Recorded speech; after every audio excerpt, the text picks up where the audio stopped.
नमस्कार साथियों।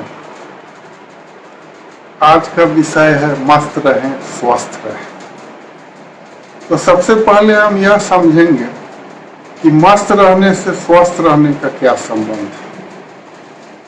साथियों, हमारे शरीर में 300 खरब सेल्स हैं। जब हम मस्त रहते हैं तो ये सारे सेल्स मस्त रहते हैं। ये सेल्स यह समझिए कि हमारे सैनिक हैं, हमारी फौज है।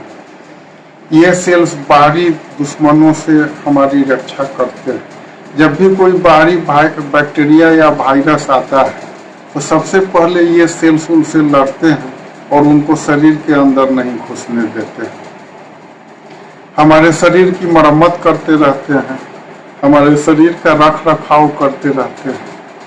तो साथियों, आपने सुना होगा कि जब किसी दफ्तर के बॉस खुशमिजाज होते हैं और तो वहाँ के स्टाफ भी खुशमिजाज होते हैं और बड़े उत्साह के साथ काम करते हैं दफ्तर का। तो इसी तरह जब आप मस्त रहते हैं तो आपके ये 300 खरब सेल्स भी मस्त रहते हैं और अपना कार्य बड़ी ही अच्छे तरीके से करते हैं।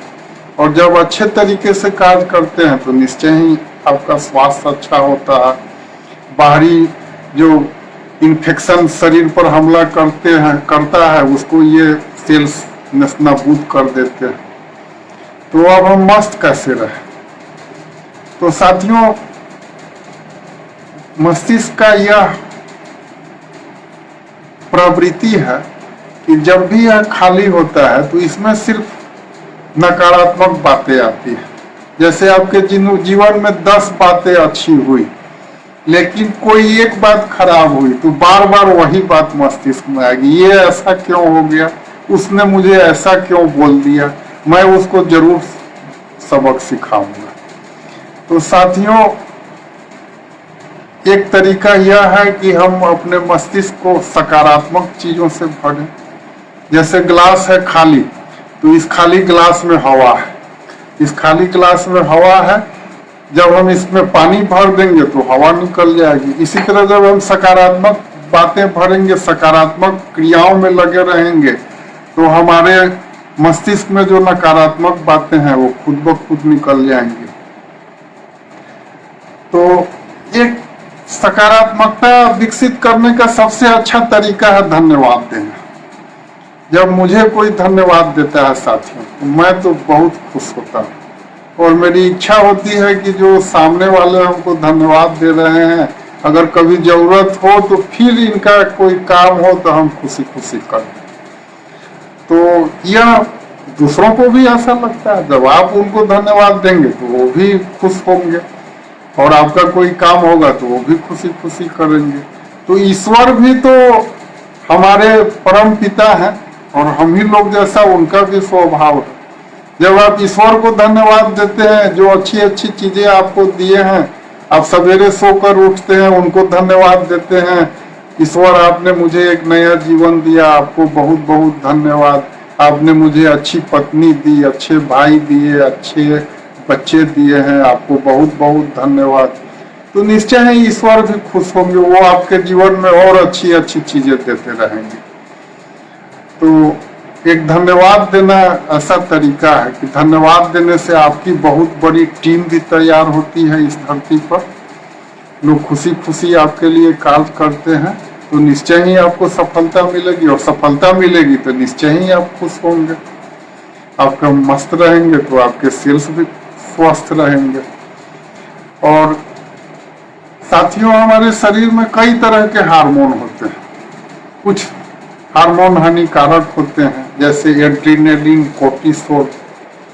ये शरीर में तनाव बढ़ाते हैं, ब्लड प्रेशर बढ़ाते हैं। और कुछ हार्मोन्स लाभदायक होते हैं, इनको हैप्पी हार्मोन कहा जाता है। तो ये हैप्पी हार्मोन 4 हैं: डोपामिन, एंडोर्फिन, ऑक्सीटोसिन और सेरोटोनिन। डोपामिन को लक्ष्य हार्मोन भी कहा जाता है। जब आप अपने जीवन में छोटा या बड़ा कोई भी लक्ष्य प्राप्त करते हैं तो डोपामिन रिलीज होता है। जैसे आप यह बॉल उछालते हैं, जब बॉल आप पकड़ लेते हैं तो आपको थोड़ी देर के लिए खुशी होती है, डोपामिन रिलीज होता है। तो जीवन में छोटे बड़े लक्ष्य बनाते रहिए और उनको प्राप्त करते रहिए, जीवन की सरसता बनी रहेगी। और लक्ष्य बनाने का साथियों कोई उम्र नहीं होता है। आप समाचार पत्रों में पढ़ते होंगे कि छोटे छोटे बच्चे भी इंटरनेट पर लाखों रुपए कमा रहे हैं। और ये जो फेसबुक है जिस पर हम लोग इतना एक्टिव हैं, तो फेसबुक के निर्माता मार्क जुकरबर्ग ने मात्र 19 वर्ष की उम्र में फेसबुक का लॉन्च कर दिया था। और 93 वर्ष की उम्र, 93 वर्ष की उम्र तो हम लोग बहुत बड़ी उम्र मानते हैं, लेकिन महातिर मोहम्मद 93 वर्ष की उम्र में मलेशिया के 7वें प्रधानमंत्री बन गए। तो इसी तरह कई लोग हैं जो 60 साल के बाद जब हुए तब उन्होंने अपने जीवन की सबसे बड़ी उपलब्धि हासिल की। KFC के मालिक जो थे कॉर्नल सैंडर्स, वो भी जब बुजुर्ग हुए तब उन्होंने KFC का निर्माण किया, जो KFC आज पूरे संसार में धूम मचा रहा। तो लक्ष्य बनाने की कोई उम्र नहीं होती है, लक्ष्य बनाते रहिए, उनको प्राप्त करते रहिए, आपका जीवन रंगीन रहेगा, सरस रहेगा, आप खुश रहेंगे। दूसरा हैप्पी हार्मोन है एंडोर्फिन। एंडोर्फिन जब हम शारीरिक एक्टिविटी से पैदा होता है। आप कई बार अपने साथियों को सुनते होंगे, बैठे बैठे बोर हो गए, चलो थोड़ा टहल के आते। तो जब वो कहते हैं थोड़ा टहल के आते हैं, तो टहल के आते हैं तो क्या होता है, शरीर एक्टिव होता है, एंडोर्फिन रिलीज होता है। एंडोर्फिन रिलीज होता है तो अच्छा लगता है। तो एंडोर्फिन हंसने से भी रिलीज होता है। आप सीढ़ी भी चढ़िए उतरिए थोड़ी देर के लिए तो एंडोर्फिन रिलीज होगा। अगर आप छुट्टी में हैं तो घर के काम कर लिए तो एंडोर्फिन भी रिलीज हो गया, और काम करने से कुछ लक्ष्य मिल गया तो डोपामिन भी रिलीज हो जाता है। तीसरा हार्मोन है ऑक्सीटोसिन। ऑक्सीटोसिन हार्मोन साथियों, इसको लव हार्मोन भी कहा जाता है। जब आप किसी को प्यार करते हैं या आपको कोई प्यार करता है तो ऑक्सीटोसिन रिलीज होता है, जिसके कारण आपको अच्छा लगता है।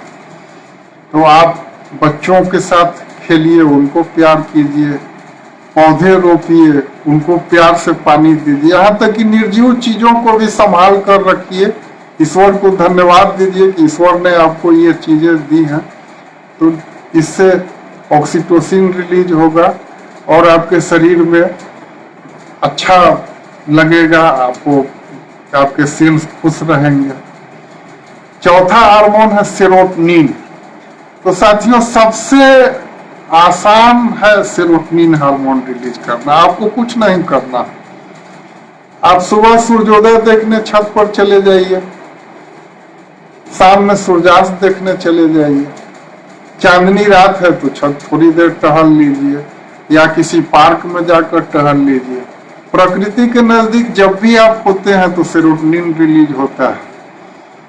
सूरज की जब गुनगुनी धूप हो तो वहां आप उस धूप स्नान कर सकते हैं, उससे विटामिन डी भी मिलेगा और सेरोटोनिन भी रिलीज होगा।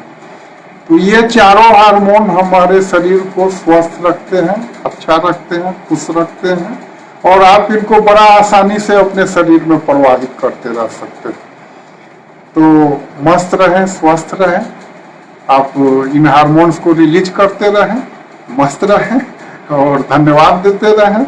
आपकी टीम बनती रहेगी, आपको सफलता मिलती रहेगी, आपको संतोष और सुख मिलता रहेगा। आपके सारे जो आपके 300 करोड़ सैनिक हैं वे भी खुश रहेंगे और पूरे खुशी और मस्ती के साथ कार्य करेंगे। इसके अलावा आप व्यायाम भी कर सकते हैं। व्यायाम करने से भी शरीर मेंटेन रहता है, शरीर में अच्छे हार्मोन रिलीज होते हैं। शरीर जब स्वस्थ होगा तब मस्तिष्क भी स्वस्थ रहेगा, और मस्तिष्क जब स्वस्थ रहेगा तो शरीर भी स्वस्थ रहेगा। दोनों में चोली दामन का संबंध है।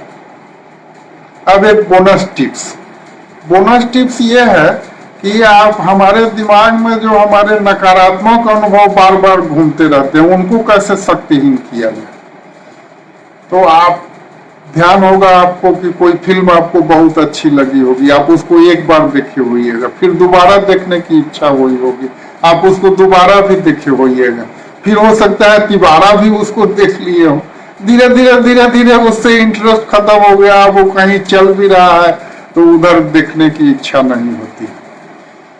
तो हमारे मस्तिष्क में भी जो नकारात्मक अनुभव है वो फिल्म की तरह चलते रहते हैं, और मस्तिष्क की एक ये भी प्रवृत्ति है कि जिस चीज को हम दबाते हैं मस्तिष्क उसके तरफ भागता है। जैसे हम रात में सोने जाते हैं और कोशिश करते हैं सोने का तो नींद नहीं आती, और जब जगने का कोशिश करते हैं कोई काम रहता है तो नींद खूब तेजी से आने लगती। तो इस नकारात्मक अनुभवों को शक्तिहीन करने का सबसे अच्छा तरीका है कि इनको बार बार देखिए, इनको रोकिए नहीं। जब भी नकारात्मक अनुभव आए आप अगर संभव हो तो उनको नोट कर लीजिए, फिर एकांत में बैठ के यह सोचिए कि आप सिनेमा हॉल में हैं और वह दृश्य चल रहा है, पर्दे पर उसको देखिए, अपने आप को भी देखिए, लेकिन देखते समय यह महसूस कीजिए कि आप तटस्थ दर्शक हैं। जब आप उसको बार बार देखेंगे तो थोड़े दिन बाद आप जब देखना भी चाहेंगे तो इच्छा होगा कि नहीं अब इसको नहीं देखें, दिमाग उससे भागेगा। तो इस तरह नकारात्मक अनुभव शक्तिहीन होते रहते हैं, और यह कोई सैद्धांतिक बात नहीं है। हमारे कई साथी हैं जिनको मैंने यह बताया है, मैंने खुद इसको आजमाया है, और यह एकदम 100% सफल होता है, बशर्ते कि आपका कंसंट्रेशन ठीक हो और आप इस इंटेंशन से उनको देखें कि आप उनको मुक्त कर रहे हैं। आप गहरी सांस लेके छोड़ते रहें और वो तटस्थ दर्शक की तरह देखते रहें।